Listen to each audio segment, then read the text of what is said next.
Bueno, pues vamos a empezar. Buenas tardes a todos. Hay algunos, os veo en vuestra casita, eh, pendientes de lo que vamos a ver. Me gustaría comentaros brevemente un poco mi trayectoria, muy brevemente. Mi profesión es la medicina, la cirugía, y he estado siempre muy interesado en todo lo que tiene que ver con la salud de la mente, del cuerpo y del alma.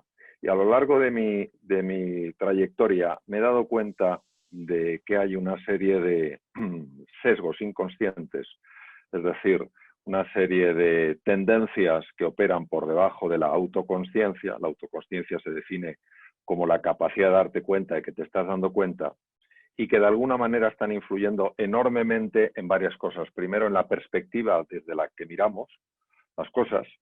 En segundo lugar, la manera en la que enfocamos nuestra atención. Y en tercer lugar, la percepción que tenemos de las cosas. Tener en cuenta que muchas veces cuando se habla de cambiar conductas, todos llegamos a la conclusión de que cambiar una conducta no es fácil porque se ha generado muchas veces un hábito.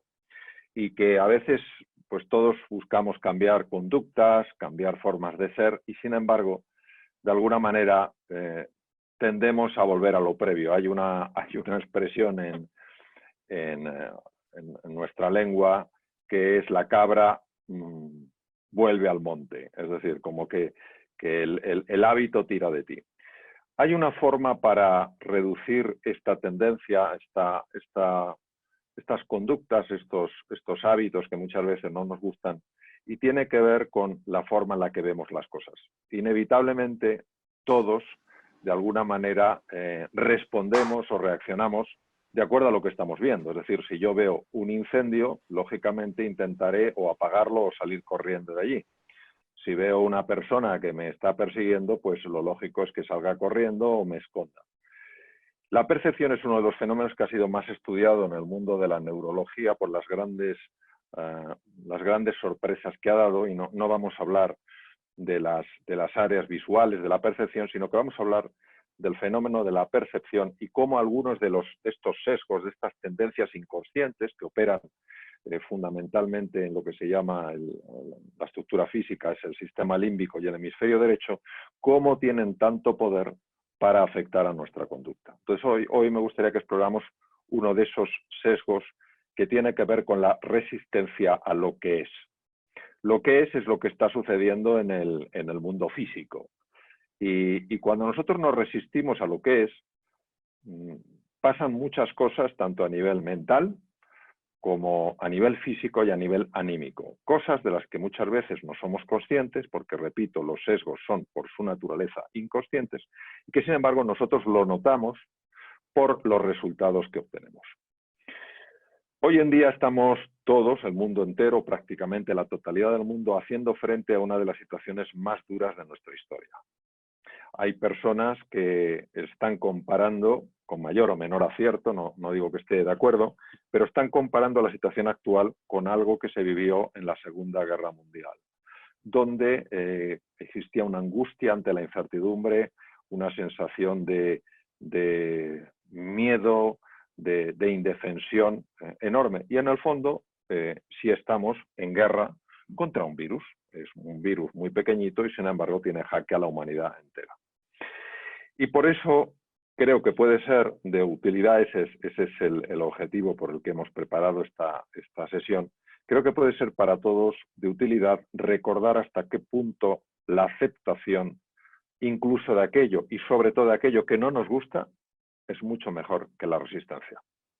Tener en cuenta que personalmente yo he pasado 26 años de mi vida en quirófanos, hospitales de diversos países, y he tenido, por una parte, el desafío y por otro la oportunidad de conocer a muchos seres humanos extraordinarios que se han encontrado con algunas de las situaciones más difíciles de su vida.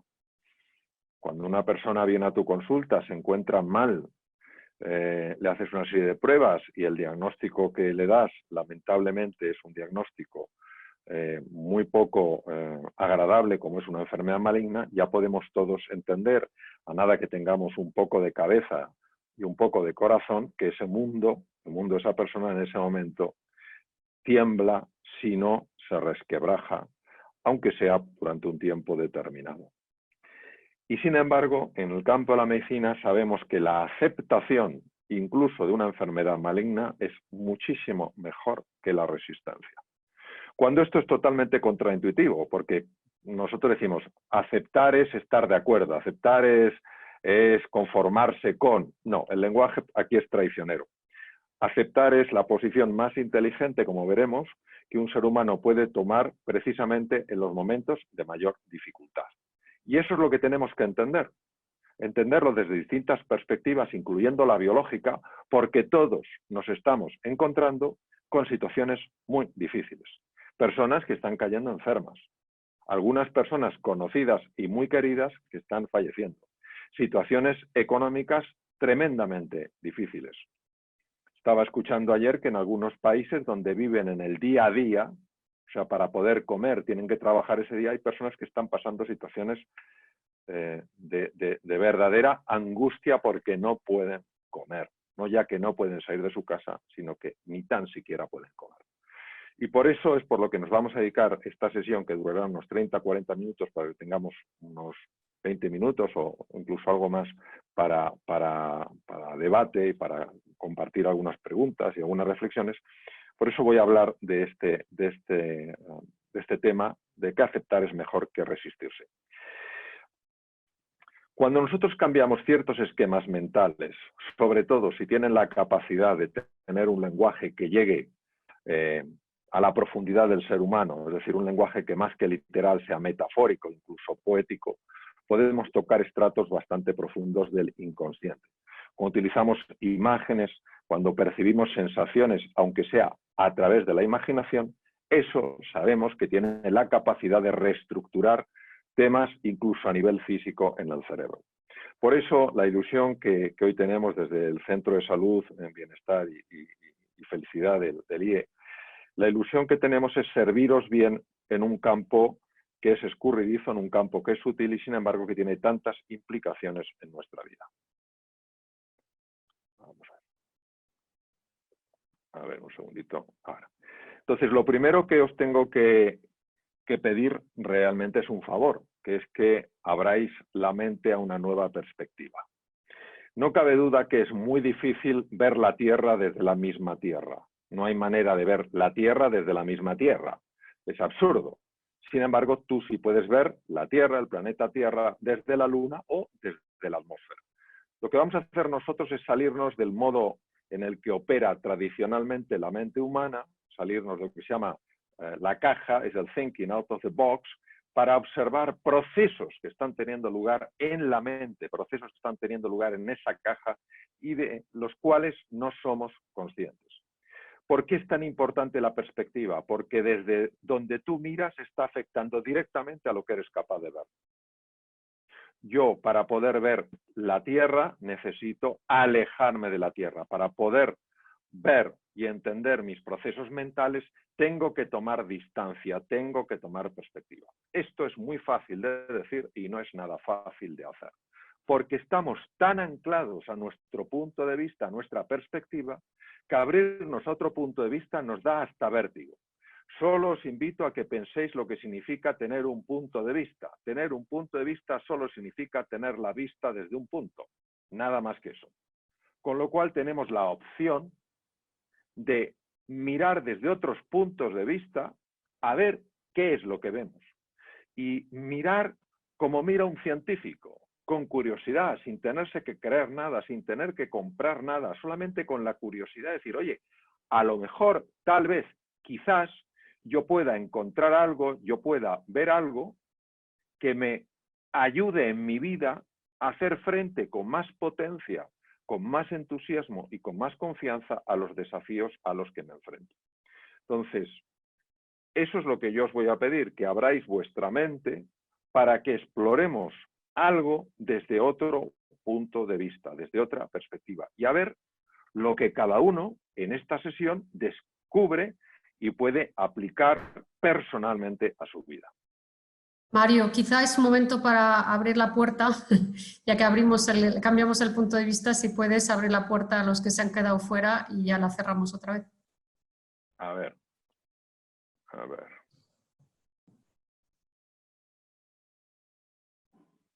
No sé. Yo creo que sí están entrando, ¿eh? Porque veo que lo que pasa es que no puedo ahora, no sé por qué, acceder a los... A ver, a ver, sí. Un momentito, a ver. No, yo creo que se da paso a todos, ¿eh? No tengo aquí nadie más. No, no tengo nadie más, ¿eh? No tengo nadie más, Amelie. Entonces, nada, ahí nos quedamos y compartiremos la grabación. Vale. Bien. Entonces, seguimos. Primero, tenemos que entender que doblarse no es lo mismo que quebrarse.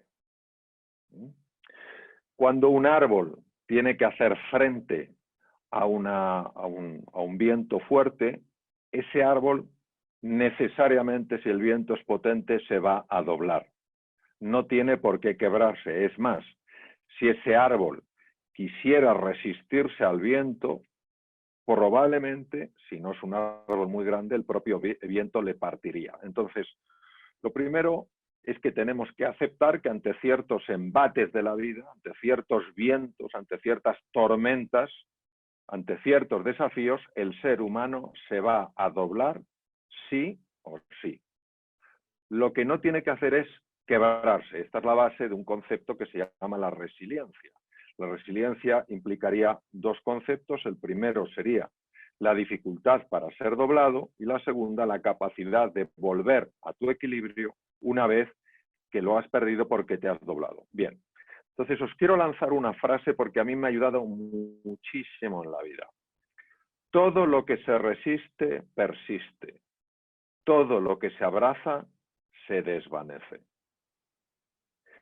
Esto que ahora puede resultar un poco extraño y es casi enigmático, vais a ver con qué claridad lo vamos a entender a medida que avancemos en nuestra investigación.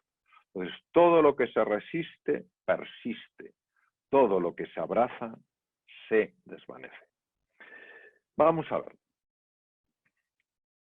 Cuando una persona se quiebra,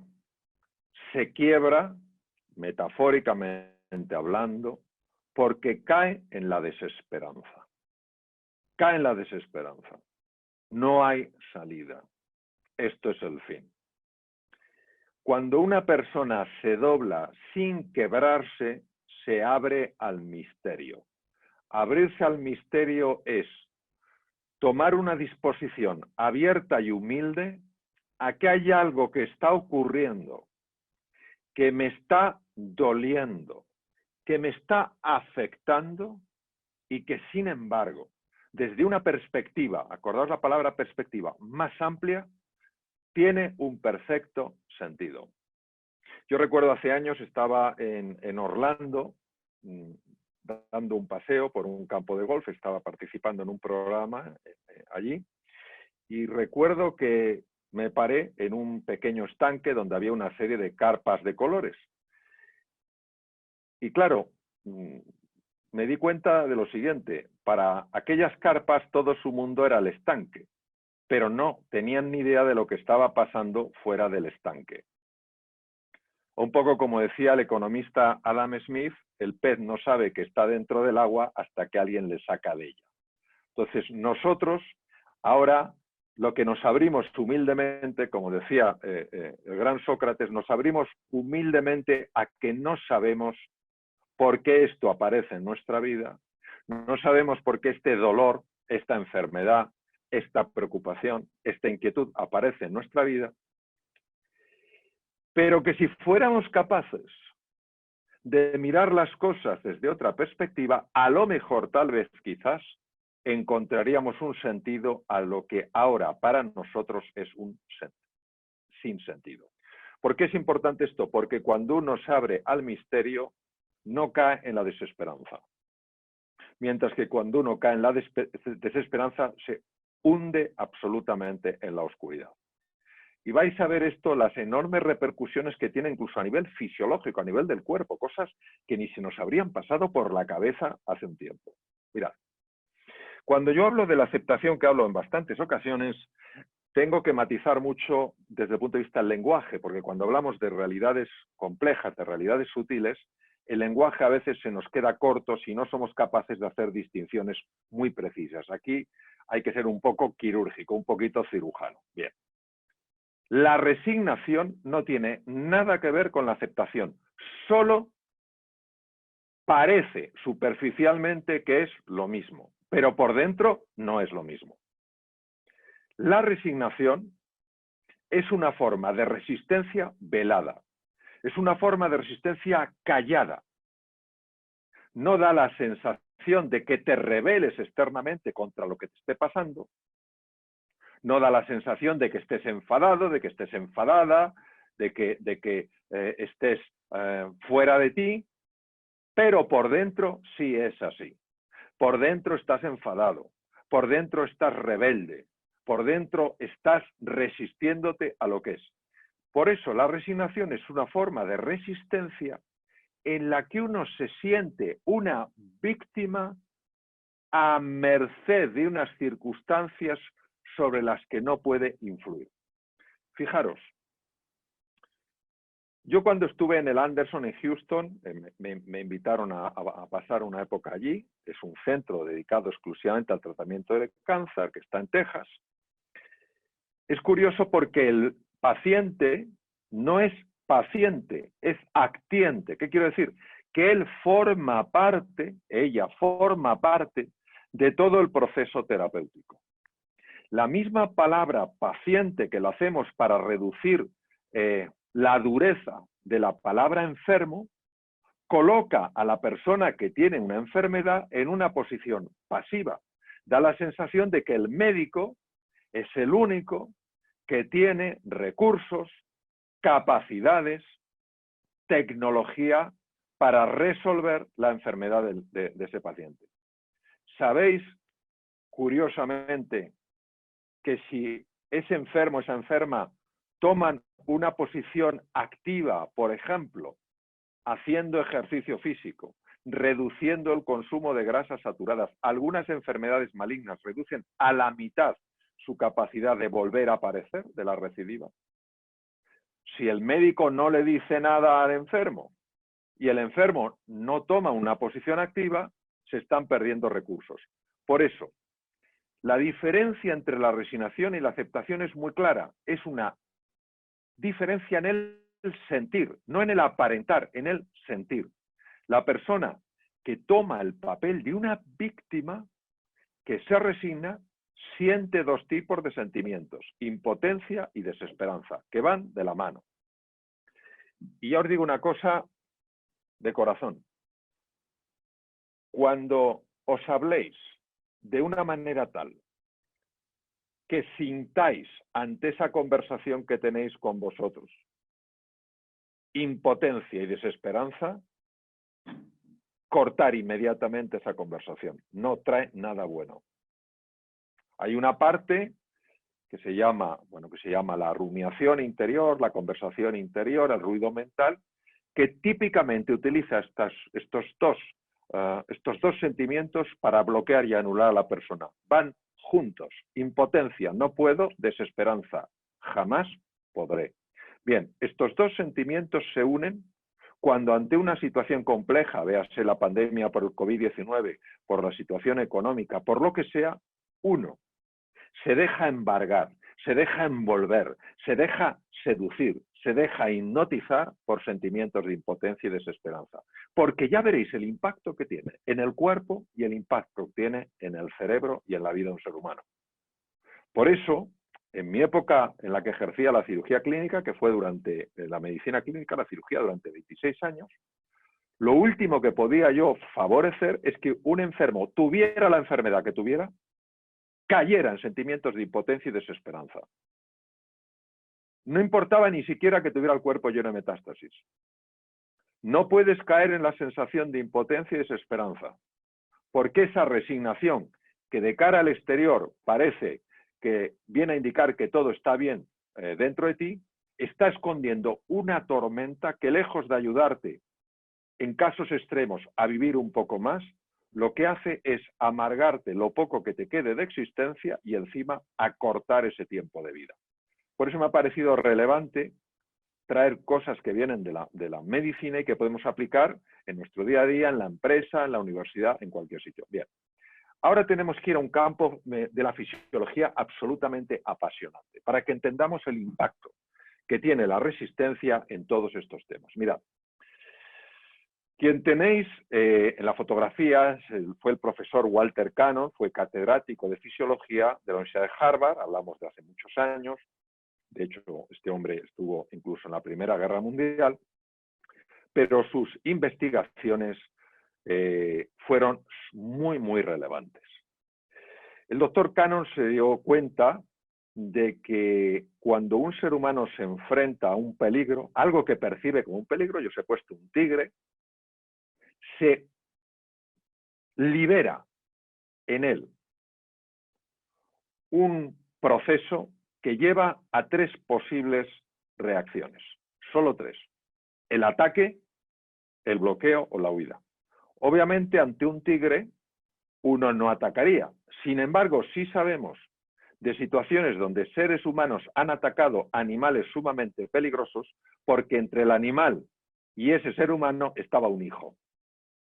Y en ese momento, cuando tú tienes un ser tan querido en peligro, sale de ti el héroe y la heroína y te vas contra lo que te tengas que ir, aunque sea un oso, aunque sea un león, que son los casos que conocemos. Bien, estas 3 reacciones son muy útiles ante peligros físicos, tremendamente útiles, porque si corres, no corres como un ser humano normal, corres como un galgo. Si te bloqueas, y yo he tenido esa experiencia de bloqueo en una selva, en la selva del Amazonas, ante un jaguar, tu bloqueo no es un bloqueo de quedarte quietecito por si no me ha visto. Tu bloqueo es de tal nivel que parece que eres un árbol. Y al propio animal le puede desconcertar algo que se ha convertido en un elemento inerte. Y salvo que sea curioso, tenga hambre, etcétera, etcétera, puede evitar, como fue mi caso, pues en esta situación, sencillamente, que yo hubiera muerto. Bien. Y la tercera, obviamente, es atacar, y cuando tú atacas, y conocemos personas que han atacado, como os digo, en estas situaciones, tú no atacas con una fuerza normal. Tú de un puñetazo puedes reventar una puerta. Es cierto que te rompes todos los huesos de la mano, pero lo que es cierto es que la puerta te la llevas por delante. Bien. Estas 3 reacciones quiero que os quedéis en la cabeza con ellas, porque son las reacciones de Cannon-Barr y nos van a ser muy interesantes para entender por qué la resistencia es tan dañina a nivel fisiológico. Bien, explicado esto, que es una parte básica, vamos a lo siguiente. Ahora tenemos a otro de los grandes en la fisiología.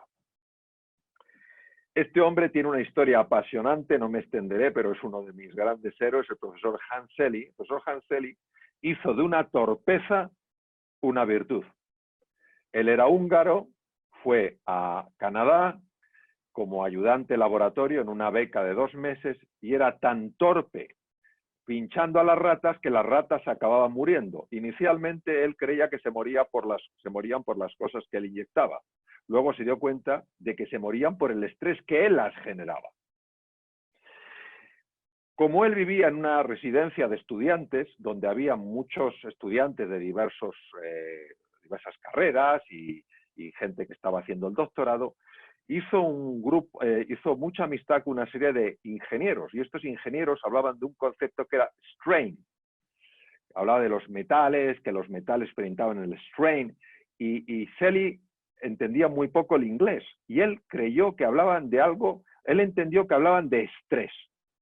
Y en 1950, ni más ni menos que una de las publicaciones más importantes del mundo, ya obviamente él había trabajado muchísimos años en Montreal, publicó un artículo revolucionario donde acuñaba una palabra que se llamaba estrés.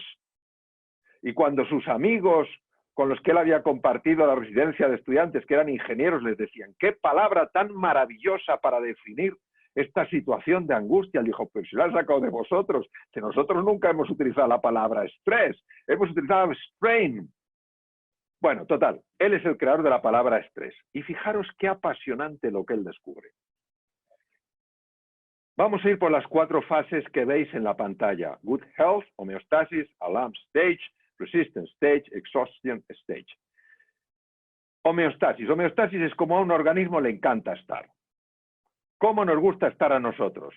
Pues unas veces en casa, otras veces saliendo, unas veces cenando en casa, otras veces yendo a un restaurante, unas veces viendo una peli en casa, otras yendo al cine. Eso es nuestra homeostasis. Bien. Y de repente aparece algo que rompe la homeostasis. En este caso, una pandemia por el COVID-19. ¡Hala! Y aquí es lo fascinante. Ante esta situación de alarma, el ser humano puede adaptarse o resistirse. Resistirse, os lo he comentado antes.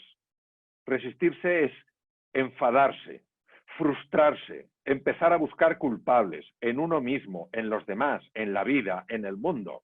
Empiezas a querer echar eso que ha entrado en tu vida, lo quieres sacar de tu vida cuando ya entró en tu vida, o sea, no lo puedes negar. Es como si alguien que le han diagnosticado una enfermedad quiere echar a la enfermedad de su vida. La podrá curar, pero echarla no la puede echar porque ya la tiene dentro. Bien.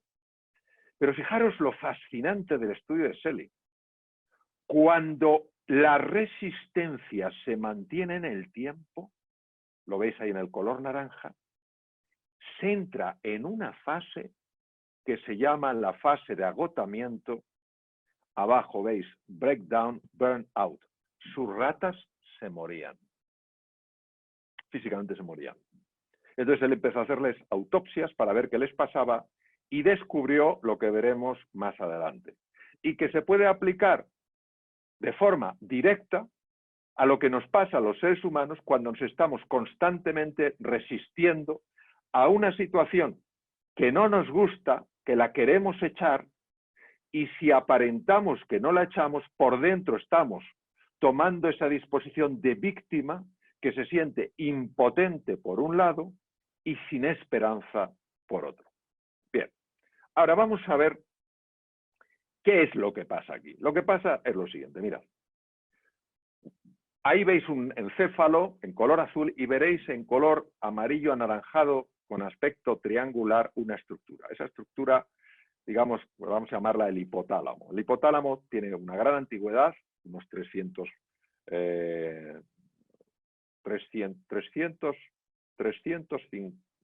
sí, unos 3, ¿no? ¿Cuántos son? 350 millones de años de antigüedad, porque se encontró, la marca del hipotálamo se encontró estudiando lo que se llama el endocráneo de tiburones primitivos, son 350 millones de años atrás. Bien.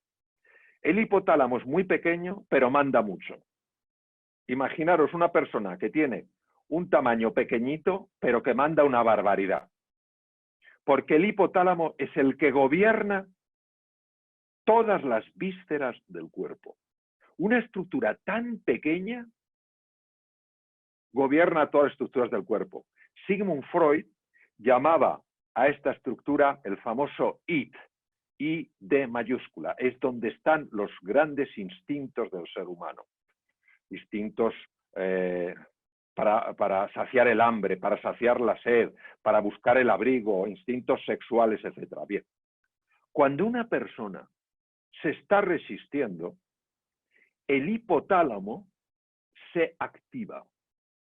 Se activa y produce una sustancia que se llama CRF, es un neurotransmisor, que hace que una glándula que está justo debajo de él, es que está inmediatamente debajo de él, que se llama la glándula hipófisis o glándula pituitaria, libere una sustancia química que se llama hormona adenocorticotropa, que llega por la sangre a lo que veis con la flecha blanca, que son las glándulas suprarrenales que están justo encima de los riñones.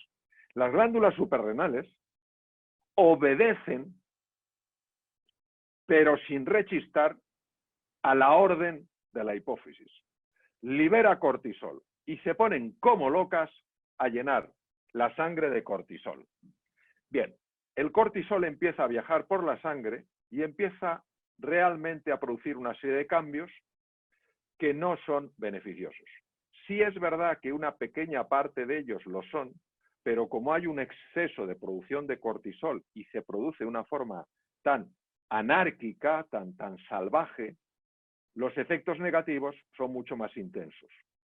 junto con los efectos del cortisol que va dañando el corazón, los pulmones, el aparato cardiovascular, el sistema de defensa del cuerpo, los linfocitos que nos tienen que proteger, por ejemplo, frente a los virus, se produce además una serie de cambios muy interesantes. Uno de ellos es en los pulmones.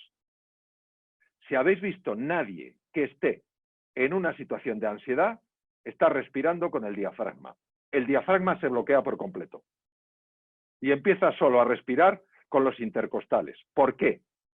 Porque se está produciendo tal cantidad de CO2, porque cuando el cortisol empieza a liberarse en la sangre y otras cosas que se liberan, adrenalina, etcétera, se empiezan a producir el metabolismo, el horno aumenta, ese horno produce una gran cantidad de CO2 y el CO2 hay que eliminarlo rápido, rápido, rápido, porque como no se elimine rápido, rápido, rápido el CO2, aumenta la acidez de la sangre y cuando aumenta la acidez de la sangre se paran los procesos celulares.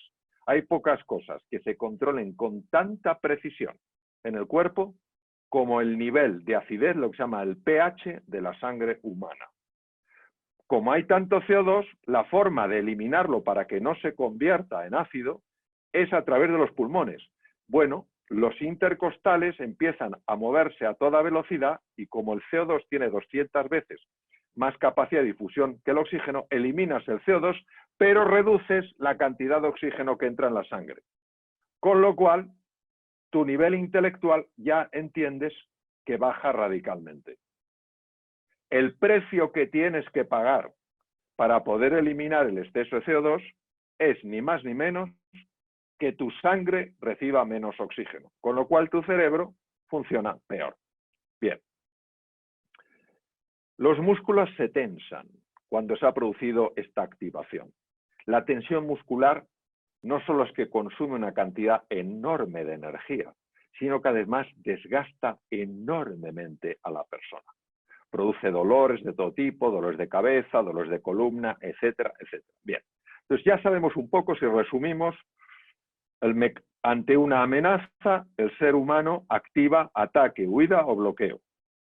Si ese mecanismo de ataque, huida o bloqueo, que lo hemos englobado bajo el término resistencia, se mantiene durante un tiempo largo en el cuerpo, se produce ese estado de burnout, donde una persona se quema, de la que nos hablaba, esta situación la que hablaba el doctor Hansel. Bien.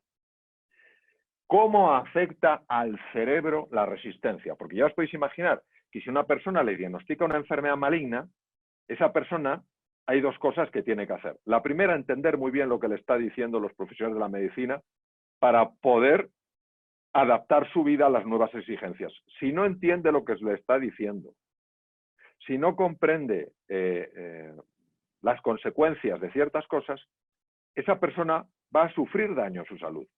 Si por otra parte esa persona no tiene la inquietud de explorar, a lo mejor de pedir una segunda opinión, de intentar investigar sobre su propia enfermedad, también puede perder oportunidades para curarse. Bien, para ser capaces de entender, para ser capaces de aprender, para ser capaces de explorar, necesitamos la parte del cerebro que veis en color rosita, que es lo que se llaman las áreas prefrontales del cerebro humano, que están encima, la parte más anterior del cerebro, justo detrás de la frente. Bien.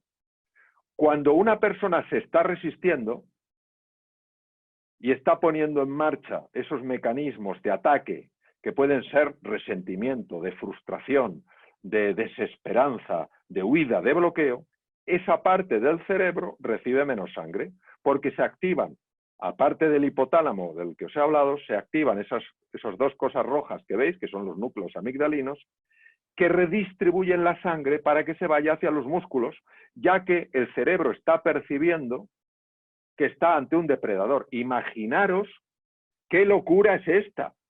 Está respondiendo a una crisis económica o a un virus como si fuera un depredador. Pero ¿cómo vas a atacar al virus? ¿Cómo te vas a lanzar contra él?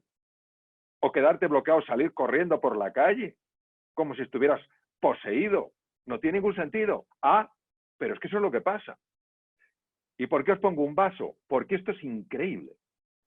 Si sumamos al cambio de riego sanguíneo producido por la amígdala y el hipotálamo, la reducción en la oxigenación de la sangre por el cambio de patrón respiratorio, un ser humano, cuando ve un vaso de agua, nunca lo verá medio lleno, siempre lo verá medio vacío.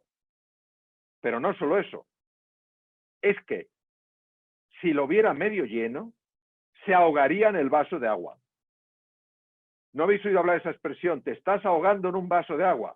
Pero si es que la persona no ve un vaso de agua, la persona ve un océano. No le digas que es un vaso de agua, que está viendo un océano. ¿Pero por qué está viendo un océano si es un vaso de agua? Ah, porque para poder distinguir vaso de agua de océano, tú necesitas regiones prefrontales que estén funcionando bien.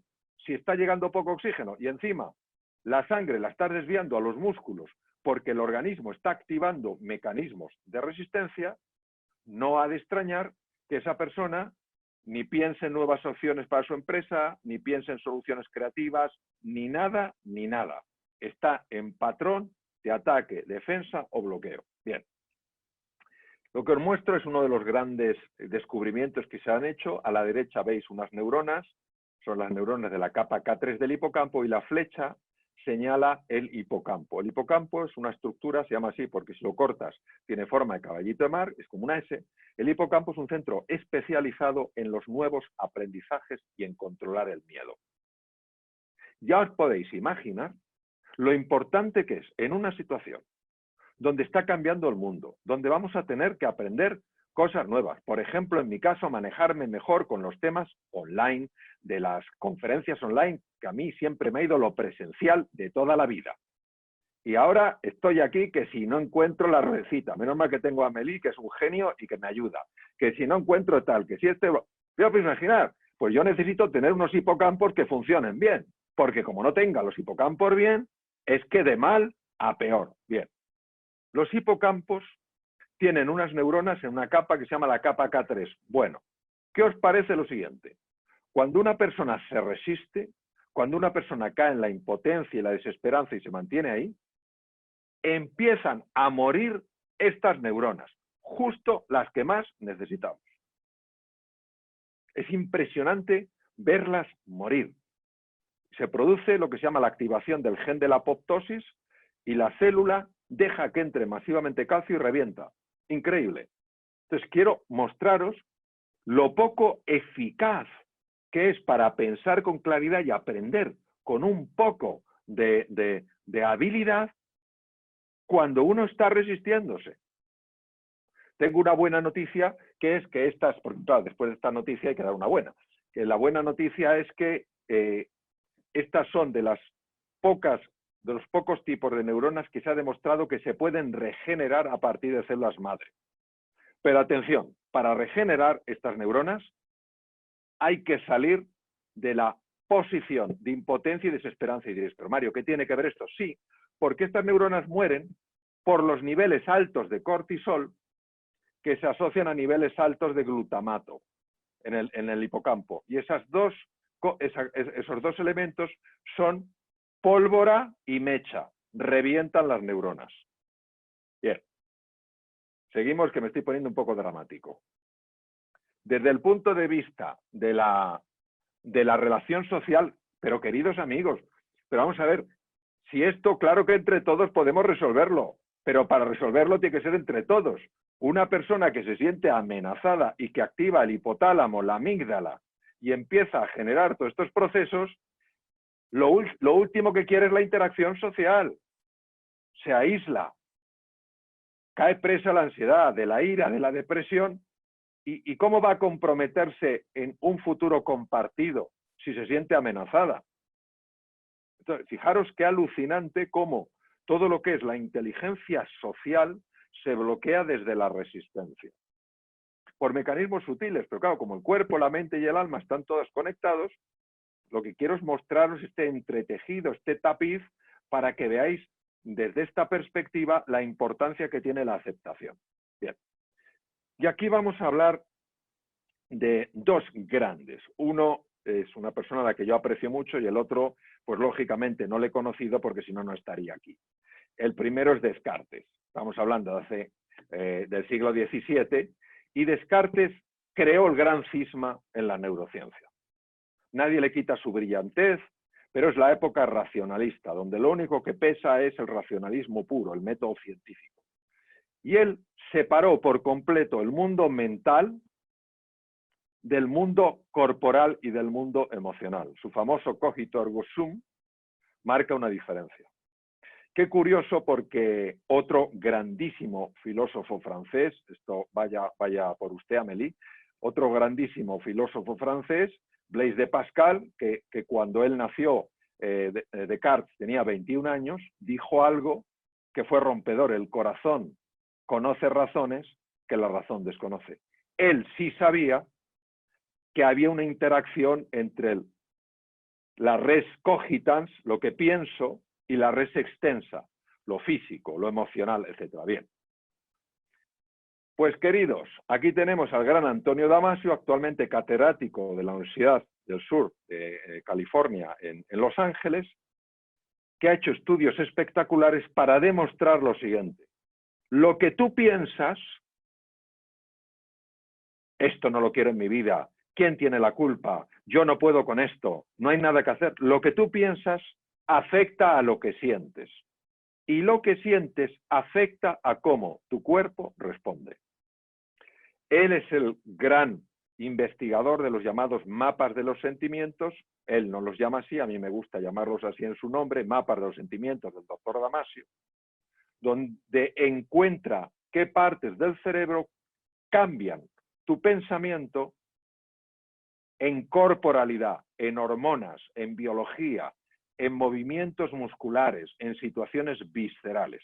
Son dos mapas fascinantes, se llaman el cíngulo anterior y la ínsula Wright, y esos mapas tienen esa capacidad de un lenguaje, el lenguaje del pensamiento, convertirlo en un lenguaje del cuerpo. Esto es muy importante, porque nos explica perfectamente que el pensamiento y el cuerpo son dos realidades que se pueden distinguir, pero no se pueden separar. Y por eso os he mostrado que cuando una persona empieza a tener estos pensamientos, el cuerpo empieza a producir una serie de hormonas y una serie de cambios que son muy negativos para la salud. Bien, ahora, ¿qué cosas tenemos que tener muy presentes en este momento de gran desafío? Hay 4 cosas, queridísimos amigos, que tenéis que cuidar, tanto como a vuestra persona más querida, sobre todo en este momento. Primero, vuestra postura corporal, la postura física de vuestro cuerpo. Según Descartes, esto no tendría ningún impacto en tu forma de pensar, pero según la neurociencia moderna, se demuestra que tu postura afecta al tipo de hormonas que van por tu sangre. Y si tú dejas que tu postura se caiga, que tu cuerpo se encoja, que tu voz se haga una voz casi inaudible, que no haya entusiasmo en tu mirada, entusiasmo en tu palabra, entusiasmo en tu movimiento, eso afecta no solo a tu forma de pensar, sino a lo que está sucediendo en tu cuerpo. Se han hecho estudios fascinantes para ver cómo la postura afecta al cuerpo y a la situación hormonal del cuerpo. Y diréis, bueno, ¿y esas 2 cerezas, Mario, qué pintan?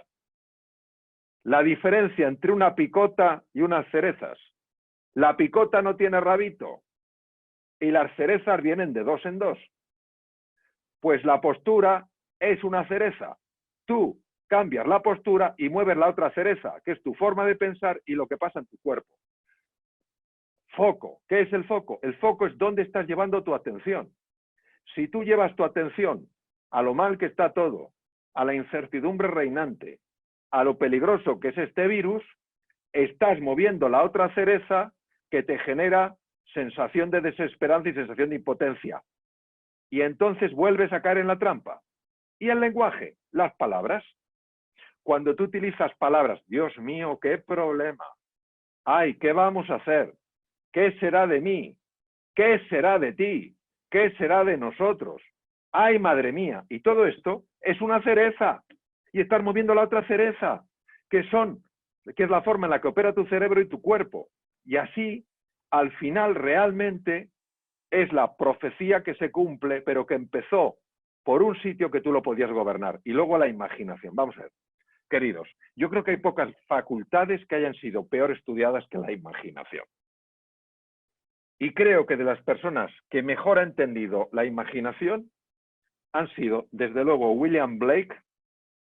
William Blake nació en 1757, fue poeta, fue grabador y una de las personas más brillantes, si no, sí, de las más brillantes de la literatura inglesa. Él sí que entendió lo que era la imaginación. Y otra persona que lo entendió estupendamente bien fue Albert Einstein.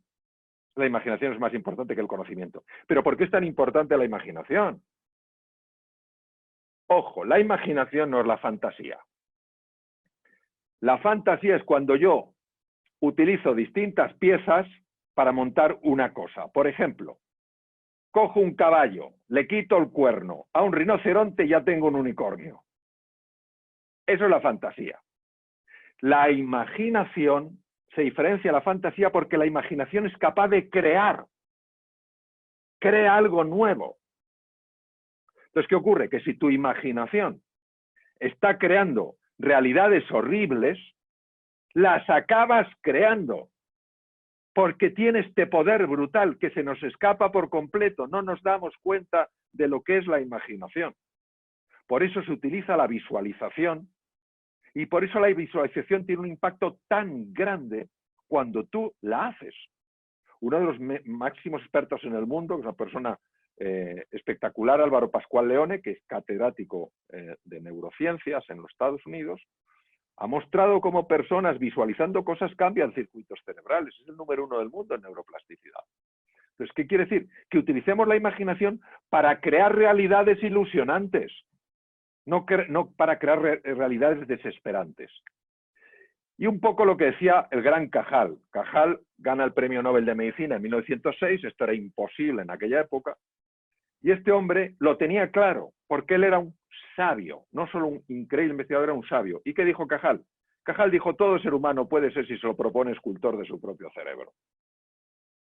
Él estaba claramente demostrando que si tú quieres, puedes imaginar eso que quieres. Y si puedes imaginar eso que quieres, acabas creándolo. He buscado con mayor o menor acierto, como es habitual, me paso del tiempo que me corresponde, pero bueno, lo que he querido es de alguna manera mostraros lo siguiente. Nuestra visión es muy limitada y como es muy limitada, pero no nos gusta reconocer que es limitada, rellenamos lo que nos falta con nuestra memoria, con las cosas que hemos vivido. Bueno, me hacía ilusión mostraros una perspectiva más amplia que muchas veces no corresponde a lo que uno cree. Uno hubiera imaginado que eso era un paisaje bucólico y es un cuadro que se llama La Copa del Titán, de un pintor norteamericano llamado Cole. Bien, entonces, resumimos. Aceptar es mejor que resistirse. Aceptar la realidad tal cual es. No te enfrentas, es lo que es. Abrirse a la posibilidad de que más allá de la dificultad está la oportunidad. Abrirse a la posibilidad, explorar. Tercero, valorar el ser por encima del tener. Por encima del tener control, de tener seguridad, de tener estatus. No, ser más abierto, ser más comprensivo, ser más generoso, ser más compasivo, ser más sabio, ser más humilde, ser más atrevido. Salir de nuestro egocentrismo y unirnos todos para crear una nueva realidad más humana. Bueno, gracias por vuestra atención. Ahora tenemos un ratito, unos minutos para un poquito de conversación, diálogo, preguntas. Amélie nos lo va a coordinar tan maravillosamente como ella lo hace siempre. Muchas gracias, Amélie. No, gracias, Mario. Me ha encantado, y eso de la imaginación y ponernos a imaginar un futuro que deseamos, obviamente es mucho mejor que pensar en la miseria de estar encerrados, pero quería dejar la oportunidad a cualquier persona que está hoy, como somos bastante petit comité, en parte por culpa mía, quería dejaros abrir el micrófono. Pero yo, de todas formas, Mario, quizá una pregunta para empezar a calentarnos es un poco si tenemos los datos de qué hacer, de la postura. Me encanta eso de mantenerse con la postura fija, el foco de atención, obviamente el lenguaje, la imaginación, pero un dato práctico de cómo hacerlo, más allá de... Sé que has escrito un libro, por ejemplo, sobre el mindfulness recién, es tu último libro, o un libro, los poderes que tenemos dentro de nosotros mismos, de cara a ponerlo, de sentarlo. ¿Qué es lo que podríamos hacer para llevar mejor la situación? Bueno, de alguna manera lo que he presentado son una serie de estrategias que yo personalmente utilizo y veo que funcionan, y no solo que es que han sido muy investigadas. Aparte de lo que he puesto ya, cuando tú hablabas del mindfulness, el mindfulness lo que busca, recordemos muy brevemente, y aquí seguro que hay entre vosotros hay personas como tú, Amelie, que tienes muchísima experiencia, o Emilia, o otras personas que estáis aquí atendiendo. Lo que se trata es de estar plenamente presente. Lo que se ha visto es que cuando estos mecanismos, estos sesgos inconscientes se activan, tenemos mucha tendencia a irnos al pasado, a lamentarnos, o irnos al futuro a preocuparnos. No nos vamos al pasado para aprender del pasado, o al futuro para anticipar el futuro. Nos vamos siempre para lamentarnos o para preocuparnos. Y esto es una forma velada de resistencia. Bien, lo que hace el mindfulness es sencillamente traer tu atención a lo que está pasando ahora, a lo que está sucediendo físicamente en tu cuerpo, sensaciones, sentimientos, etcétera, etcétera. Y lo que se sabe a nivel de la neurociencia es que cambian los circuitos que operan. Entonces, tú puedes hacer muchas cosas a nivel del cuerpo, desde la postura, el ejercicio físico, el tema de este recogimiento interior, del mundo del silencio, episodios de descanso, episodios de recuperación. Todo eso se sabe que es efectivo, y además, cuanto más combines de esos elementos, más potente es. A nivel de la mente, fundamentalmente, yo diría que lo más importante es mantenerte en el presente. A mí me hace gracia cuando dicen que hay personas que leen el futuro. No estoy en absoluto de acuerdo. Hay personas que leen muy bien el presente y por eso anticipan el futuro. Porque leen también el presente, saben cómo el futuro va a evolucionar. Me llaman al hospital, imaginaros, y me dicen, Mario, este chico le duele un poco la tripa, pero no es problemático. Yo digo, esto puede ser una apendicitis. Pero ¿cómo va a ser una apendicitis? ¡Qué tontería! Imaginaros que yo sea un verdadero experto tocando el abdomen. Digo, esto es una apendicitis, esto en unos días es una peritonitis. ¡Anda ya, qué tontería! Y 4 días después o 3 días después, ese chico hace una peritonitis. ¡Qué barbaridad! Mario es un futurólogo. ¿Cómo lo vio? ¿Cómo vio el futuro? Yo vi el futuro porque leí el presente. Y entonces supe lo que iba a ocurrir. ¿Qué quiere decir? Que cuanto más estemos en el presente, mejor podremos anticipar el futuro. Y a nivel anímico lo que podemos hacer es, desde conceptos como la gratitud, que son tan importantes y a veces están tan denostados, hasta todo lo que tenga que ver con ocuparte, no ya preocuparte, ocuparte de los demás, todo lo que tiene que ver con la empatía, todo lo que tiene que ver con la compasión, todo lo que tiene que ver con un sentido trascendente de la vida. Es decir, abrirse al misterio es abrirse a la posibilidad de que todo lo que nos pasa lleva, aunque esté muy disimulado, muy enmascarado, una lección que necesitamos aprender. Sea o no verdad, cuando uno toma las cosas como una lección, es mucho más difícil que se resista. Y es más fácil que enfoque su atención hacia la oportunidad y no hacia lo que es más obvio, que es el dolor y la dificultad. Gracias, Mario. Hay un par de preguntas más. Una de Emilia, que es acerca de la postura. ¿Nos puedes contar un poco más? O sea, podemos saber cómo podemos trabajar con la postura con todas esas consecuencias que has contado? Sí, vamos a ver, se han hecho investigaciones muy interesantes sobre la postura. A mí siempre me llamó la atención en los marines norteamericanos la importancia que le dan a la postura. Y me pareció que era una cosa de estar especialmente no sé, como de especial poderío, hasta que se empezaron a hacer investigaciones sobre qué ocurre cuando tienes los hombros caídos, el cuerpo caído y la mirada baja. ¿Y qué pasa cuando echas los hombros hacia atrás, el pecho lo pones tipo pecho palomo, como los palomos, y mirada al frente? Y lo que se ha visto es increíble. 2 minutos, solo 2 minutos, que no es nada, de cuerpo caído, empieza a subir el cortisol. Y baja una hormona que se llama, todos hemos oído hablar, la testosterona. La testosterona está en hombres y mujeres, por supuesto, igual que estrógenos hay en hombres y mujeres. Es una hormona que, aparte de su función sexual, es una hormona que te ayuda a estar enfocado en los objetivos, a no distraerte, a fijarte en la meta. Entonces, ¿qué quiere decir? Pues que sencillamente un cambio de postura puede producir alteraciones en las cifras, pero enormes. O sea, pueden ser alteraciones de un 20% más de cortisol o un 20% menos de cortisol. La postura, dentro de la postura, en lo que es el Zen, lo que se llama el Zazen, pues eso es una postura. Yo hablaba con un maestro mío que fue durante muchos años el director del centro del Gross National Happiness Center de Bután, y que es unos grandes maestros del Zen. Su profesor ha sido un hombre verdaderamente, Thich Nhat Hanh, súper conocido a nivel mundial, por cierto, un hombre que vivió muchísimo tiempo en Francia. Pues cuando yo hablaba con él no es tan exigente con la postura. Es decir, cuando una persona hace meditación, o sea, yo si me pusiera en la postura del loto, me tendría que ir después al traumatólogo, porque se me habrían roto las rodillas.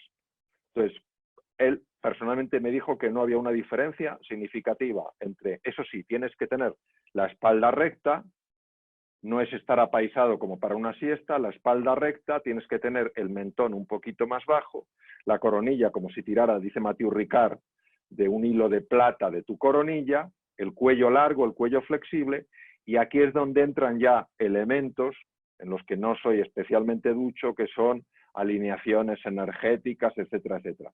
Pero eso es fundamentalmente en cuanto al tema de la postura. Y sobre todo, no olvidarnos que el cuerpo está constantemente mandando información al cerebro. Y una persona que se siente bien y se siente confiada normalmente no tiene la cara hasta el suelo.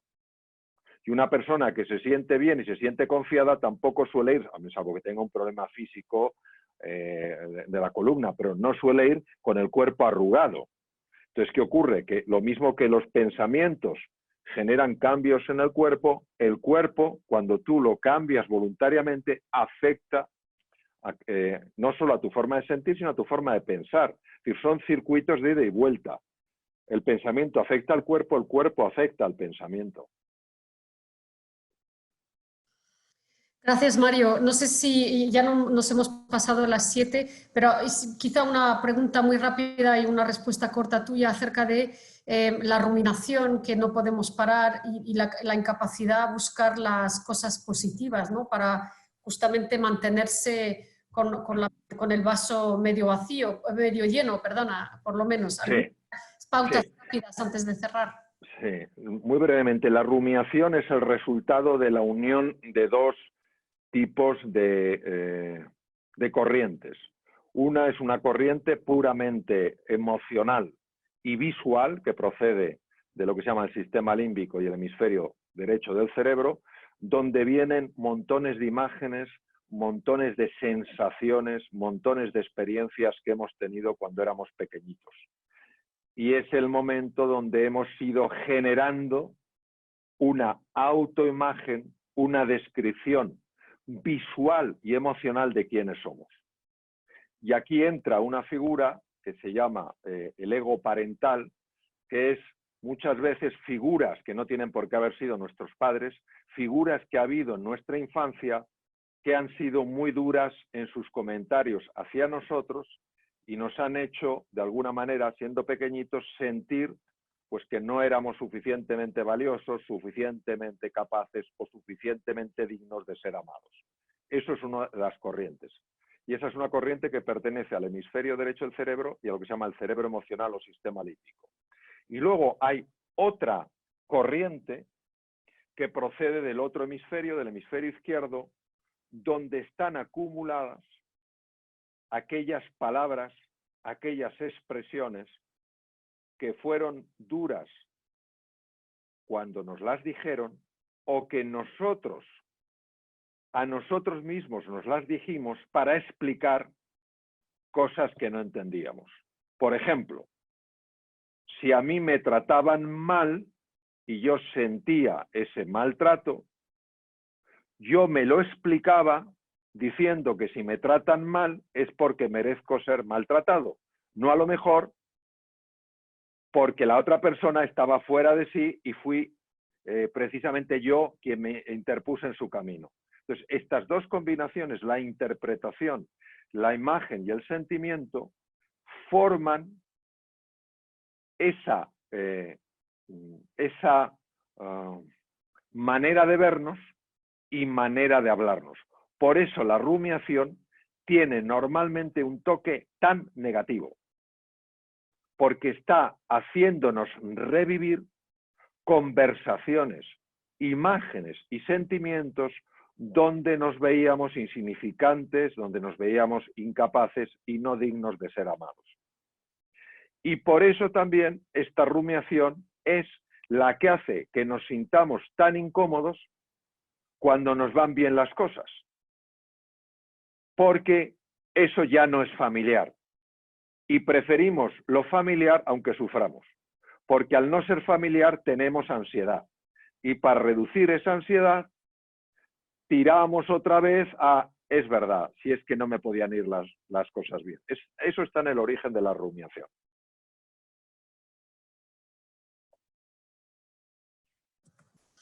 Pues muy bien, pues muchísimas gracias Mario por esta charla esta tarde, gracias a todos vosotros por haberos unido y espero que lo hayáis encontrado interesante. Y siempre aprendo algo nuevo contigo, Mario, así que muchas gracias y A vosotros. a todos. Cuidaros. Adiós. Adiós.